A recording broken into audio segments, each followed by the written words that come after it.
여러분들과 함께 호세아서를 현재 살펴보고 있습니다. 지난주 호세아서 9장을 통해서 하나님께서는 하나님을 떠나 풍요로움을 주는 신으로 여겼던 그 바알을 숭배했던 이스라엘의 죄악을 지적하시며, 바알을 숭배한 이스라엘은 풍요로움 대신에 가난함을 얻었고 또 우상 숭배로 인하여 그들이 멸망하게 되었고, 또 하나님을 섬기는 그 특권을 상실했음을 하나님께서는 말씀하셨습니다.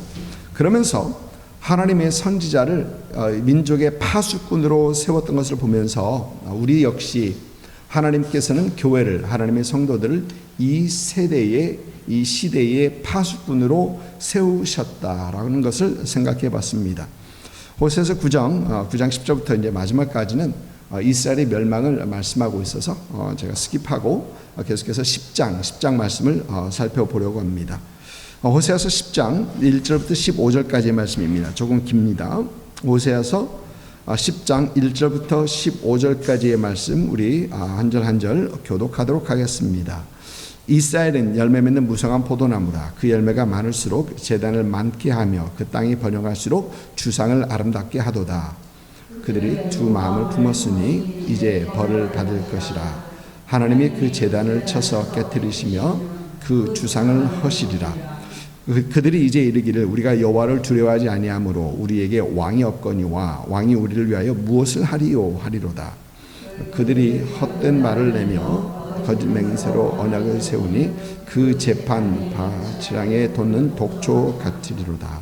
사마리아 주민이 베다원의 송아지로 말미암아 두려워할 것이라. 그 백성이 슬퍼하며 그것을 기뻐하던 제사장들로 슬퍼하리니 이는 그의 영광이 떠나감이며 그 송아지는 아수르로 옮겨다가 예물로 야렙 왕에게 드리니 에브라임은 수치를 받을 것이요 이스라엘 자신들의 계획을 부끄러워할 것이며 사마리아 왕은 물 위에 있는 거품같이 멸망할 것이며 이스라엘의 죄 곧 아웬의 산당은 파괴되어 가시와 찔레가 그 제단 위에 날 것이니 그때에 그들이 산더러 우리를 가리라 할 것이요 작은 산더러 우리 위에 무너지리라 하리라.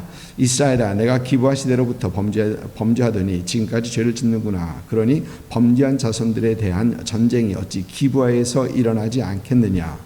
내가 원하는 때에 그들을 징계하리니 그들이 두 가지 죄에 걸릴 때에 만민이 모여서 그들을 치리라.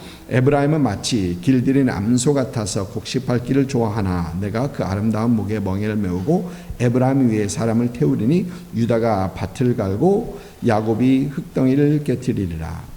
너희가 자기를 위하여 공의를 심고 인애를 거두라. 너희 묵은 땅을 비경하라. 그들이 지금 여호와를 찾을 때니 마침내 여호와께서 오사 공의를 비처럼 너에게 내리시니 너희 악을 밭가라. 죄를 거두고 거짓 열매를 너희는 악을 밭가라. 죄를 거두고 거짓 열매를 먹었나니 이는 내가 내 길과 내 용사의 많음을 의뢰하였음이라. 그러므로 너희 백성 중에 요란함이 일어나며 내 산성들이 무너지되 살만이 전쟁의 날이 베달을 무너뜨린 같이 될 것이라. 그때에 어머니와 자식이 함께 부서졌도다. 같이 읽습니다. 너희의 큰 악으로 말미암아 베델이 이같이 너에게 행하리니 이스라엘 왕이 새벽에 정령 망하리로다. 아멘. 오늘도 여전히 하나님께서는 이스라엘의 죄를 지적하시면서 이스라엘이 멸망할 것이다 라고 하나님께서 말씀하십니다. 오늘 말씀에서 하나님께서 지적하시는 이스라엘의 죄를 몇 가지로 볼 수 있습니다.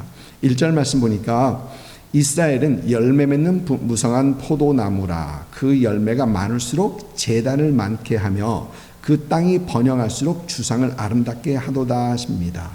여러분, 무성한 포도나무다라고 하는 것은 여로보암 2세 때 호세 선지자가 사역을 시작할 그 당시 여로보암 2세 때는 이스라엘은 가장 번영한 그때였었습니다. 그때를 보면서 아마 무성한 포도나무다라고 얘기를 했던 것 같습니다. 그런데 이스라엘은 그 번영 중에 그 경제적으로 막 번성하는 그 중에 열매가 많으면 많을수록 재단을 더 많게 했고 또 그 땅이 번영할수록 주상을 아름답게 했다. 주상을 아름답게 했다라는 것입니다. 그러니까 이스라엘은 그들의 풍요로움이 하나님에게로 왔다라고 생각하지 않고 바알에게로부터 왔다라고 말하면서 바알 우상 숭배를 위한 단을 더 많이 세웠고 또 주상, 즉 우상 숭배를 하는 돌 기둥이죠. 그것을 더 화려하게 했다. 우상 숭배를 더 했다라는 것입니다. 지난주 호세아서 9장에서 우리는 풍요로움을 주시는 분은 하나님이심을 우리는 생각해 봤었습니다. 그런데 그들은 풍요로움을 주시는 그 하나님을 잊고 하나님에게서 등을 돌리면서 우상 숭배에 더 열을 올리고 있었던 그들이었다라는 것입니다. 그런데 여러분 이 이스라엘의 모습을 말씀을 준비하면서 그런 이스라엘의 모습을 보는데 그런 모습이 이스라엘만의 모습은 아니다라는 그런 생각이 드는 겁니다. 이스라엘뿐만이 아니다. 여러분 우리 조국 대한민국은 6.25 후에 세계에서 두 번째로 못 사는 나라였었습니다. 가장 못 사는 나라 중 하나였었습니다. 일본 식민지를 벗어난 지가 겨우 5년 후에 이제 6.25 전쟁이 일어났으니까 세상에서 가장 못 사는 나라가 될 것은 당연합니다. 언젠가 유튜브에서 한국을 아십니까? 라는 그 오래된 영상을 본 적이 있습니다. 그런데 그 영상을 보면은 그 영상 안에서 이런 문구가 나와요. 이들에게 꿈이란 그는 오직 굶지 않고 하루를 넘기는 것이었으며 이 배고픔을 대물림이 되지 않기만을 바랬습니다. 그러니까 그들에게 꿈은 오늘 어떻게 하면 굶지 않고 넘어갈 수 있을까? 또 이 배고픔이 후세에 넘겨지지 대물림이 되지 않기 그 소망밖에 없었다. 다른 소망을 생각할 수도 없고 그거밖에 없었다라는 것입니다. 저희 아버지와 이렇게 대화하다 보면은 가끔 아버님께서 하시는 말씀 중에 하나가 아버지에게 가장 무서운 것이 배고픈 것이다. 근데 저는 이해가 안 가요. 저는 그렇게 배고픈 적이 없었거든요. 근데 저희 아버지는 가장 무서운 것이 배고픈 것이었다라는 것입니다. 배고픕니다. 일본 식민지 시대를 지내시고 또 6.25 전쟁을 겪으신 세대들이 하시는 많은 분들이 하시는 어떤 그런 공감하시는 그런 말씀일 것입니다. 그러면서 대한민국은 6.25 후에 이제 가난에서 탈출하게 되는데 지금 올해가 해방 77년 그리고 6.25 전쟁 72년 후에 대한민국은 세계 강국의 10위 안에 들어있는 그 경제 대국이 되었습니다. 굉장히 부유한 나라가 되었습니다. 여러분 우리 대한민국이 이렇게 빠르게 경제 성장할 수 있었던 이유는 분명 하나님의 도우심이 있습니다. 여러분 아멘 하셔야 됩니다. 이제는 믿는 사람들은 분명 하나님의 도우심이 있었습니다. 많은 사람들은 이 경제 부흥을 한강의 기적이다 라고 어떻게 그를 이름하기도 합니다. 한강의 기적이다. 한강이 우리에게 무엇을 그렇게 해줬는지는 모르겠지만 그런데 여러분 하나님을 믿는 우리는 분명히 하나님의 도우심이 있었다라고 확신합니다. 그 이유가 한국 경제 성장과 함께 성장했던 것이 한국 기독교입니다. 함께 성장하는 것을 우리는 분명히 봤습니다. 여러분 기독교 역사상 보지 못했던 교회의 성장과 교회의 부흥이 그 시대의 한국 경제 성장과 함께하는 것을 우리는 분명히 봤기 때문에 그렇습니다. 여러분 세계에서 가장 큰 교회가 한국에 있죠.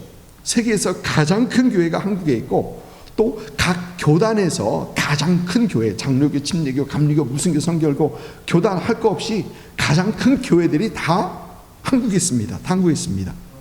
근데 여러분 제가 말하는 부흥은 이 교회 사이즈만 가지고 얘기하는 것은 아닙니다. 여러분 한국 교회의 선교를 향한 열정이 얼마나 대단한지 그 작은 나라에서 선교사를 내보내는데 미국 다음으로 그 다음 많은 사람들을 내보냅니다. 미국 다음으로 세계 선교, 해외로 선교 사람들을 내보냅니다. 여러분, 한국 신학교 다른 신학교에 떨어지진 않습니다. 그 어느 나라 신학교보다 신학교 못지않게 올바른 신학으로 젊은이들을 교육하고 양성하고 무장시키고 있는 것이 바로 한국 신학교, 한국의 신학교들입니다. 여러분, 이렇게 하나님께서는 경제 성장과 함께 교회 성장, 또 하나님께서는 경제 성장을 도우셨던 것입니다. 그런데 이런 한국에 오늘 말씀에서 보이는 이 이스라엘의 모습, 오늘 말씀에서 보이는 이 이스라엘의 모습이 한국 교회에 언젠가부터 보이기 시작했다라는 것입니다. 얼마만큼 먹고 살기에 걱정이 없어지자, 또 세계의 강국에, 경제의 강국에 반열에 들어서자 한국 교회도 교회의 성장이나 교회의 영적 부흥에 침체가 되는 모습을 보인 지가 오래입니다. 힘들었을 때는 하나님을 붙잡았던 그런 사람들 아닙니까? 힘들 때 하나님을 붙잡았던 사람들. 그러나 이제는 먹고 살만하니까 하나님보다 다른 것에 더 관심이 많습니다. 마치 이스라엘이 풍요로워지자 하나님을 잊고 하나님께 등 돌리고 바알을 찾았던 것처럼. 여러분, 그래서 오늘 말씀에서 우리가 꼭 들어야 하는 하나님의 말씀은 1절 말씀. 이스라엘은 열매 맺는 무성한 포도나무라. 그 열매가 많을수록 제단을 많게 하며, 바알을 향한 제단입니다. 그 땅이 번영할수록 주상을 아름답게 하도다. 하나님 안에 다른 것들을 아름답게 하는 그것들. 이 지적의 말씀을 우리는 오늘 말씀에서 꼭 들어야 하는 것입니다.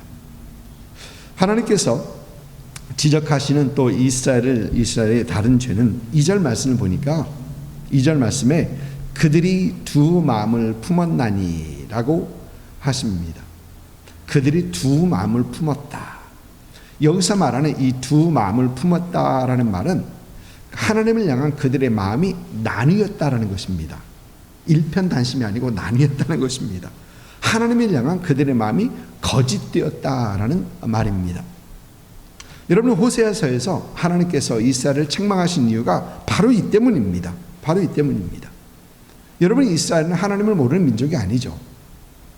이스라엘은 하나님의 말씀을 모르는 민족들이 아니었었습니다.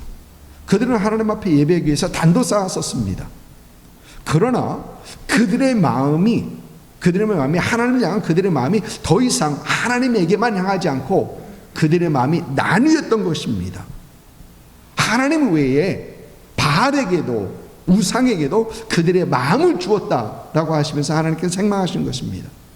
하나님께 제사하고 하나님께 예배드리고 바알에게도 제사하고 하나님을 섬기고 하나님 앞에서 절기를 기뻐하고 바알을 제사하면서 기뻐하고, 마치 호세아 아내 고멜이 호세아 선지자에게 결혼했음에도 불구하고 다른 사람에게 달려가 마음을 주었던 것처럼 이스라엘도 하나님과의 언약을 맺은 그런 백성임에도 불구하고 다른 우상에게 마음을 주었던 것입니다. 하나님께서는 이것을 책망하신 것입니다.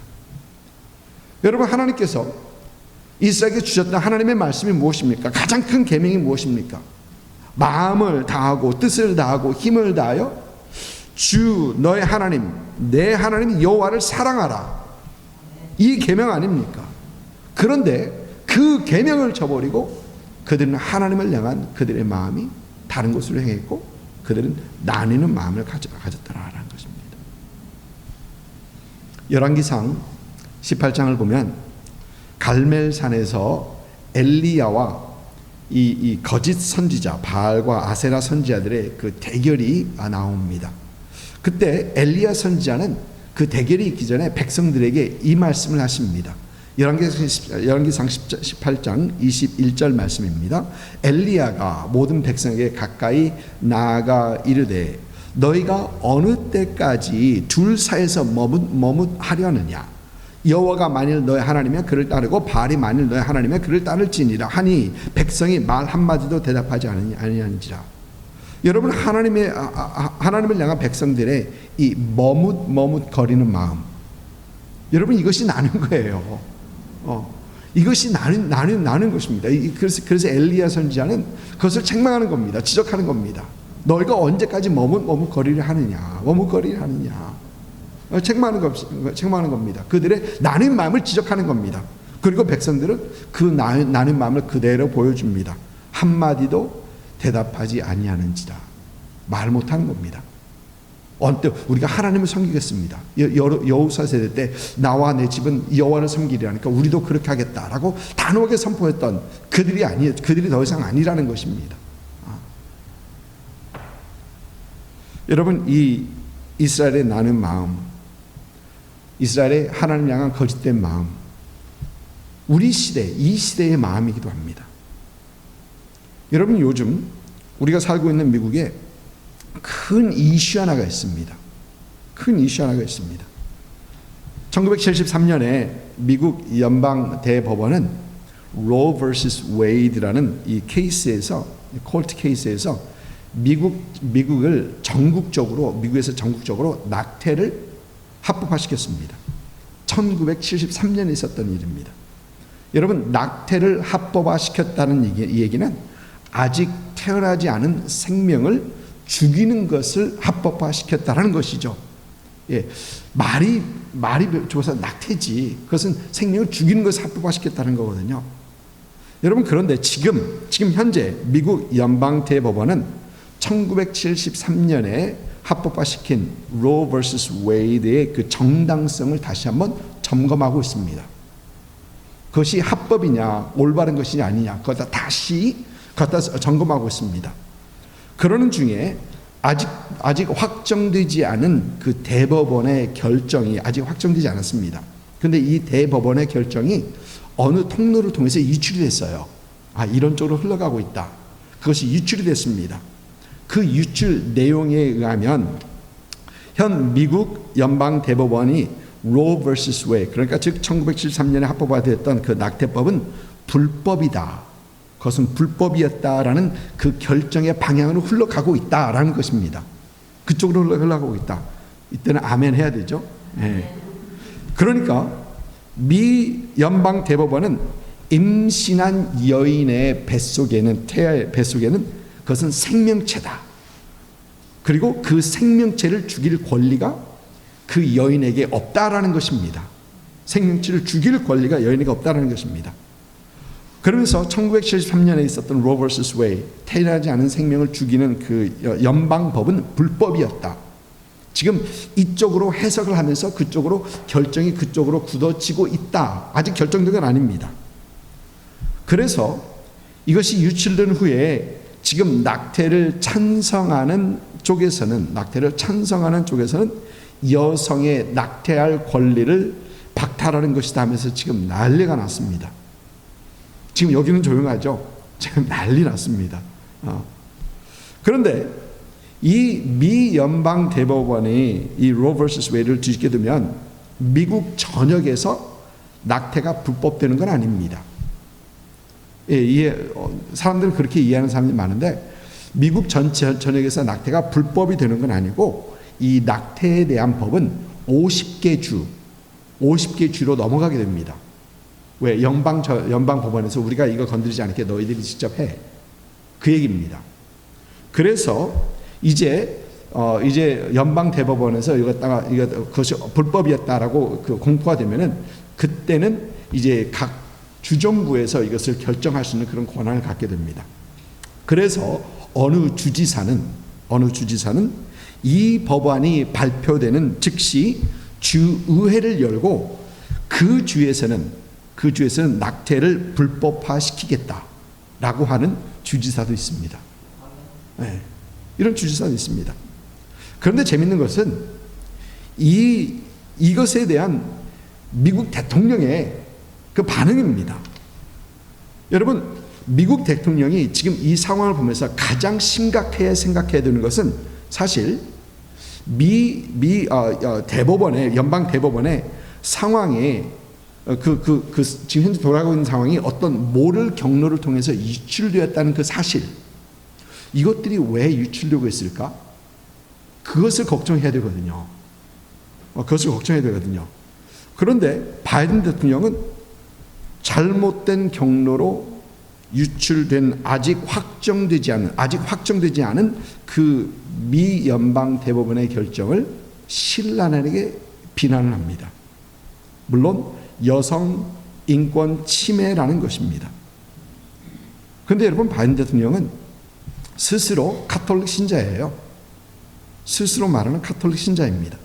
가톨릭 신자라는 사람이 태아에 있는 아이를 죽이는 그 법안을 찬성하고, 그 법안이, 아이를 죽이는 법안이 잘못된 법안이다라고 하는 그 미 연방 대법원을 신랄하게 비판하고 있는 것입니다.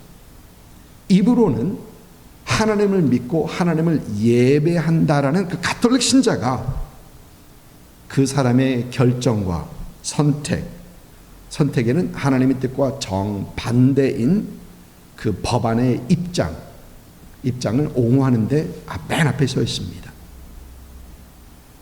여러분, 마치 이스라엘이 하나님 앞에서 마음이 나뉘었고 하나님 앞에 올바르지 못하고 마음이 거짓되은 것처럼 말입니다. 여러분, 우리는 오늘 이 말씀을 들으면서 우리의 신앙의 고백과 우리의 삶의 선택과 어떤 결정이 혹시 우리도 나누지 않았나? 하나님을 예배한다고, 하나님 믿는다고 입으로는 고백하면서 우리의 삶의 결정과 선택에 있어서는 그러지 못한 그런 모습을 보여주고 있지는 않은가? 우리 자신을 살펴봐야 합니다. 여러분, 나뉜 마음에서는 하나님을 영화롭게 하지 못하고, 나뉜 마음에서는 참 하나님 앞에 온전히 나아가지 못하기 때문에 그렇습니다. 우리 스스로 돌아볼 수 있는 그런 은혜가 있으시길 주님을 축복합니다. 네. 하나님께서 지적하신 또 하나의 죄가 13절 말씀에 보입니다. 13절 말씀을 보니까 너희는 악을 밭가라 죄를 거두고 거짓 열매를 먹었나니 이는 내가 내 길과 내 용사의 많음을 의뢰하였습니다. 하나님께서 지적하신 이스라엘의 죄는 하나님을 의지하지 않고 자신의 길과 자신의 병력을 의지하는 그들, 하나님을 의지하지 않고 자신의 길과 병력을 의지했다. 그런데 여기서 말하는 내 길이라는 그것을 NIV 성경을 보면은 your strength 그렇게 되어 있습니다. 너의 힘이라고 되어 있습니다. 그래서 현대 우리말 성경, 현대인의 성경은 너의 힘이라고 번역하고 있습니다. 그러니까 이스라엘이 하나님을 의지하는 대신에 그들이 가진 힘과 그들이 가진 군사력을 더 의지했더라. 그래서 하나님께서 그들을 책망하신 것입니다. 여러분, 오늘도 마찬가지입니다. 오늘날 많은 사람들이 하나님의 능력과 하나님의 힘을 의지하는 대신에 그들은 그들의 힘, 그들의 지혜, 지식, 경력, 이 영향력 이런 것들을 의지하는 것을 보게 됩니다. 그런데 여러분, 우리 성경은 분명히 우리에게 하나님은 우리의 힘이시다, 하나님이 우리의 힘이시다라고 우리 성경은 우리에게 분명히 말씀하십니다. 여러분, 출애굽기 15장 2절 말씀 한번 보실까요? 출애굽기 15장 2절 말씀 같이 읽습니다. 여호와는 나의 힘이요 노래시며 나의 구원이시로다. 그는 나의 하나님이시니 내가 그를 찬송할 것이요 내 아버지의 하나님이시니 내가 그를 높이리로다. 시편 18편 1절도 같이 읽습니다. 나의 힘이신 여호와여 내가 주를 사랑하나이다. 이사야 12장 2절입니다. 보라, 하나님은 나의 구원이시라. 내가 신뢰하고 두려움이 없으리니 주 여호와는 나의 힘이시며 나의 노래시며 나의 구원이십니다. 하나님께서 우리의 힘이 되신다라고 성경은 우리에게 분명히 얘기합니다. 여러분, 이렇게 이스라엘은 하나님을 의지하지 않고 하나님에게 두 마음을 품고 잘되면 잘될수록 더 많은 우상을 섬기고 자신의 힘을 의지했던 것입니다. 자신의 부를 의지했던 것입니다. 이런 이스라엘에게 하나님께서는 오늘 말씀 이렇게 말씀하십니다. 12절 보니까 너희가 자기를 위하여 공의를 심고 인애를 거두라. 너희의 묵은 땅을 기경하라.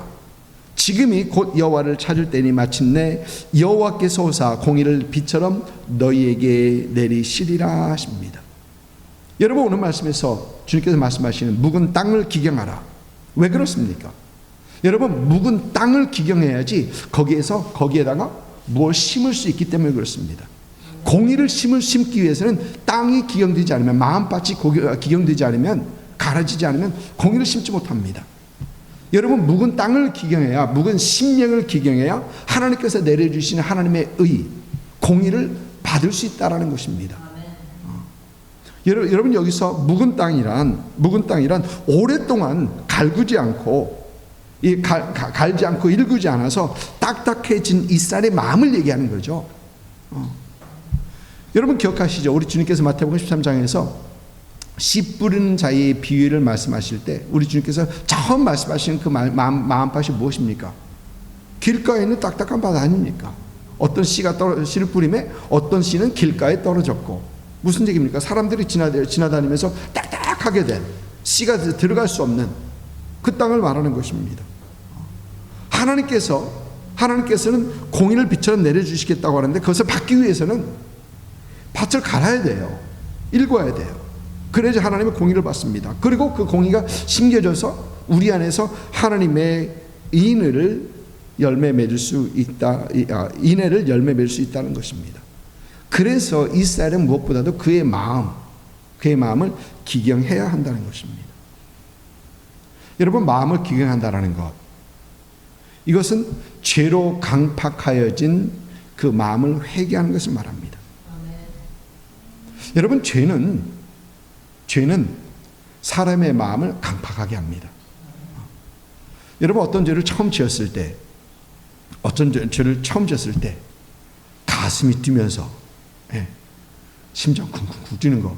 근데 그 소리가 얼마나 그게 얼마나 크게 뛰냐면 귀로 들릴 정도로, 다른 사람의 귀에는 안 들릴지 몰라도 내 귀에는 쿵쿵 뛰고, 그리고 참 땀이 나고 얼굴이 화끈거리며, 안 해보신 것처럼 왜 그러세요? 근데 땀이 나고 얼굴 화끈거려서 땀 나고, 그렇죠? 그리고 얼굴에서는 나는 죄인이요. 그리고 다 누군가 그래서 보면 무슨 일이 있었어? 그러죠. 처음에 죄를 질 때는 다 이렇습니다. 근데 여러분, 그 죄를 반복하게 되다 보면은 강팍해집니다. 심장이 뛰기는 뭐가 뛰어요? 심장 소리 아무렇지도 않습니다. 얼굴에 화끈거리는 것도 이제는 없습니다. 얼굴 표정 대안합니다. 죄인, 무슨 죄인, 다 같은데 뭐. 그렇습니다. 여러분, 죄는 우리의 마음을 강팍하게 합니다. 그래서 마음을 기경한다는 것은 죄로 강팍해진 그 마음을 회개해야 된다는 것입니다. 여러분, 마음을 기경한다는 것은 강팍하여서 하나님의 말씀을 듣지 못하는 그 마음을 하나님의 말씀을 받을 수 있게 부드럽게 해야 된다는 것입니다. 여러분, 주님께서 사역하실 때, 이 땅에 사역하실 때 모든 사람이 주님의 말씀을 들었던 것은 아니죠. 어떤 사람들은 주님의 말씀을 듣지 못했었습니다. 아무리 얘기해도 듣지 못해요. 왜 그렇습니까? 마음이 강팍했기 때문에. 여러분, 오직 그들의 마음이 강팍했으면 우리 주님께서 씨 뿌린 자의 비유를 말씀하시면서 그 길가에 떨어지는 그 길가를 말씀하셨을까요? 어떤 사람은 씨를 뿌리다 보니까, 어떤 사람은 길가에 떨어지는 그 씨앗과 같더라. 강팍한 것을 주께서 말씀하셨던 것입니다. 여러분, 그래서 히브리서 3장 15절에서는 성경에 일렀으되 오늘 너희가 그의 음성을 듣거든 경노하시던 것과 같이 너의 마음을 완고하게 하지 말라. 여러분, 완고하게 하지 말라는 얘기가 무슨 얘기입니까? 강팍하게 하지 말라는 것입니다. 하나님의 말씀을 받을 수 있도록, 그가 말씀하실 때, 그의 음성을 들을 때 우리가 하나님의 말씀을 들을 수 있도록 그 마음을 완악하게 하는 것을 기경하라는 것입니다. 여러분, 마음을 기경한다는 것은 회개하고 하나님께 돌아와 하나님의 말씀 속에서 하나님을 찾는 것을 말을 합니다. 여러분, 저와 여러분이 살아가는 이 시대 아무리 봐도 마음이 완고한 시대입니다. 마음이 강팍한 시대입니다. 여러분 너무 잘 살아요. 너무 잘 살아요. 부유함으로 인해 하나님으로부터 멀어지고 있는 그 시대가 우리 시대가 아닌가. 여러분 이 시대가 어떤 시대입니까? 죄를 죄로 여기지 않는 시대. 태아에 있는 어린아이를 죽이는 것을 법안으로 내세우고 있는 그런 시대입니다. 그리고 그것을 나의 권리라고 포장하고 있습니다. 세상에 그런 권리가 있습니까? 남을 죽이는 권리가. 그리고 어떻게 사람을 죽일 수 있느냐라고 하면 그 태 안에 있는 그것은 아기는 생명체가 아니래요. 생명체가 아니래요. 어떤 종기 정도로 말을 합니다. 여러분 우리가 살고 있는 세대가 바로 이런 세대입니다. 여러분 우리가 살고 있는 세대가 어떤 세대입니까? 하나님의 말씀을 들으려 하지 않는 세대입니다. 하나님의 말씀을 얘기하면, 성경 말씀을 얘기하면 뒤떨어진 사람 취급받습니다. 세상에 가서 해보세요. 아직도 그런 걸 얘기해? 여러분 유튜브에서 가끔 보다 보면 어떤 과학적인 것들을 얘기하는데요. 참 말 잘합니다. 교육받은 사람들 참 말 잘하고 굉장히 논리적으로 잘합니다. 그럼 모두 다 하나님이 없다 합니다. 하나님이 없는 것처럼 얘기를 해요. 성경 말씀 얘기하면 시대에 뒤떨어진 사람 취급당합니다. 자신이 하나님의 존재를 믿지 않으니까 이 성경 말씀은 자신과 상관없대요. 나는 믿지 않으니까 나와 상관없어. 여러분 우리가 이런 세대를 살아가고 있습니다. 사랑하는 성도 여러분, 하나님을 믿는 저와 여러분 우리는 이 세대를 위해서 기도해야 합니다. 나에게서 눈을 떼서 이제는 세상을 바라보면서 세상을 위해서 우리 애통하고 기도하고 세상을 위해서 부르짖어야 합니다. 이 시대가 다시 한번 마음을 기경하고 심령을 기경하여 하나님께서 비같이 부어주시는 그 공의를 받을 수 있도록, 또 그 공의가 그들의 삶 속에, 이 사회 속에 심겨지고 하나님의 인애를 거둘 수 있도록 우리는 이 사회를 위해서 기도해야 합니다. 그런데 여러분, 묵은 땅을 기경하는 것, 심령을 기경하는 것 쉽지 않아요. 쉽지 않습니다. 여러분 우리는 플로리다 살면서, 템파에 살면서 땅을 파니까, 땅을 파보려니까 땅 파기 너무 쉬운 거였죠. 모래흙에 다 땅 파기 너무 쉽습니다. 그러나 굳은 땅을 한번 파보십시오. 그 굳은 땅을 파려 하면은 부수고, 곡괭이로 부수고, 갈고, 엎고, 깨뜨리는 과정 얼마나 힘들어요. 얼마나 힘들어요. 마찬가지로 여러분 우리 죄를 온전히 회개한다는 것 쉽지 않아요. 쉽지 않습니다. 죄를 회개하기 위해서 우리 마음을 찢어야 합니다. 다 드러내야 합니다. 하나님 앞에서 통곡하며 참여하는 그 과정을 겪어야 합니다. 그냥 말로 하나님 잘못했습니다. 그거보다 더 이상이죠. 이 과정은 우리 믿는 사람들에게, 교회에게 꼭 필요한 것이고, 또 그 후에 믿지 않는 사회에도 이 과정이 꼭 필요한 것입니다. 오늘 말씀에서 우리에게 묵은 땅을 기경하라 도전하시는 그 하나님의 음성을 듣고 내가 먼저 내 마음을 찢고 회개하며 통회하며 자복할 수 있는 그런 은혜가 있으시길 주님으로 축복합니다. 기도하겠습니다.